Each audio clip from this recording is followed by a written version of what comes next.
कई 600 वर्ष पुरानी बात है। विजयनगर का साम्राज्य सारी दुनिया में प्रसिद्ध था।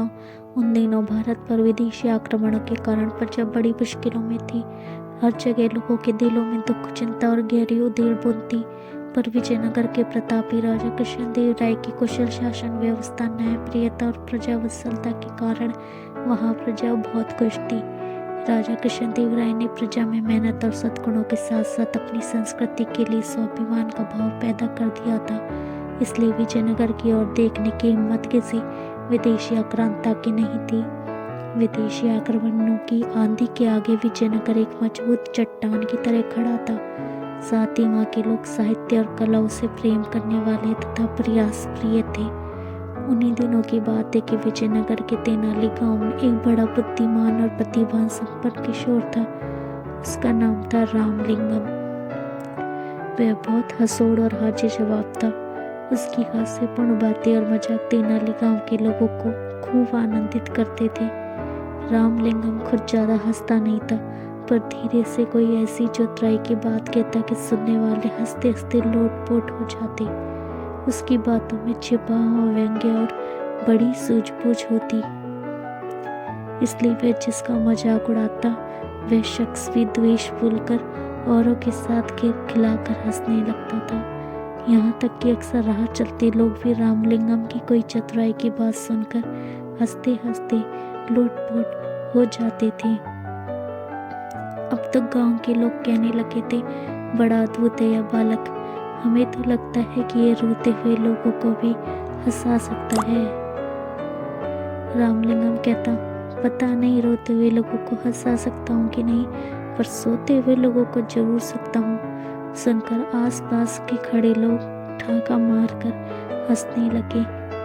यहाँ तक कि तेनाली गांव में जो लोग बाहर से आते उन्हें भी गांव के लोग रामलिंगम के अजीब गजब किस्से और कारनामे सुनाया करते थे। सुनकर वे भी खिलखिलाकर हंसने लगते थे और कहते, तब तो ये रामलिंगम सचमुच अद्भुत है। हमें तो लगता है कि ये पत्थरों को भी हंसा सकता है। गांव के एक बुजुर्ग ने कहा, भाई हमें तो लगता है कि घूमने के लिए पास के जंगल में ही जाता है तो वहाँ के पेड़ पौधे और फूल पत्ते भी इसे देखकर जरूर हंस पड़ते होंगे। एक बार की बात है, रामलिंगम जंगल में घूमता हुआ माँ दुर्गा के एक प्राचीन मंदिर में आया। उस मंदिर की मान्यता थी और दूर दूर से लोग वहाँ माँ के दुर्गा के दर्शन करने आया करते थे। रामलिंगम भीतर गया तो माँ दुर्गा की अद्भुत मूर्ति देखकर मुग्ध रह गया। माँ के मुखमंडल से प्रकाश फूट रहा था। रामलिंगम के मानो समाधि लग गई। फिर उसने दुर्गा माता को प्रणाम किया और चलने लगा। तभी अचानक उसके मन में एक बात अटक गई। माँ दुर्गा के चार मुक्ते आड़ बुझाए थी। इसी पर उसका ध्यान गया और अगले ही पल उसकी बड़ी जोर से हंसी छूट गई। देखकर माँ दुर्गा को बड़ा कौतुक हुआ। वे उसी समय मूर्ति से बाहर निकल कर आई और रामलिंगम के आगे प्रकट हो गई।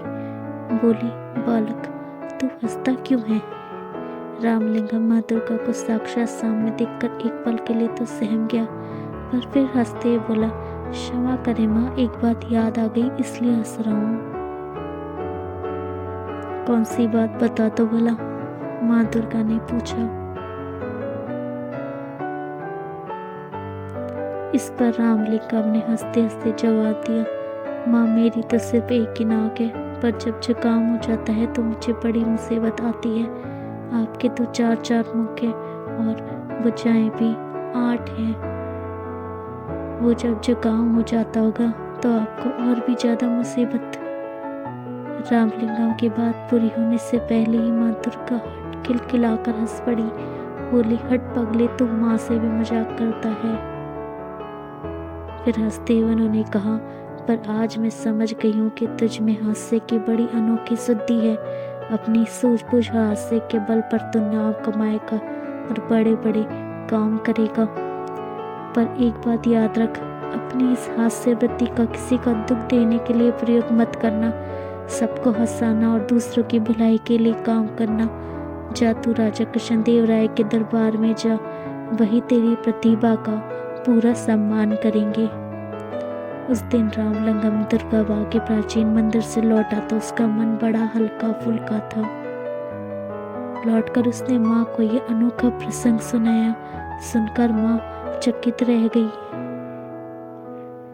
और फिर होते होते फिर पूरे तेनाली गांव में यह बात फैल गई कि रामलिंगम को दुर्गा माँ ने बड़ा अद्भुत वरदान दिया है। यह बड़ा नाम कमाएगा और बड़े बड़े काम करेगा। उसके साथ ही साथ तेनाली गांव का नाम भी ऊंचा होगा। दोस्तों, अगर ये कहानी अच्छी लगी हो तो चैनल को लाइक और सब्सक्राइब कीजिएगा ताकि इसी तरह की और इंटरेस्टिंग स्टोरीज आपको टाइम टू टाइम मिलती रहे। And thank you so much for watching. Thank you once again. Keep watching, keep subscribe, keep follow for more stories like this. Thank you.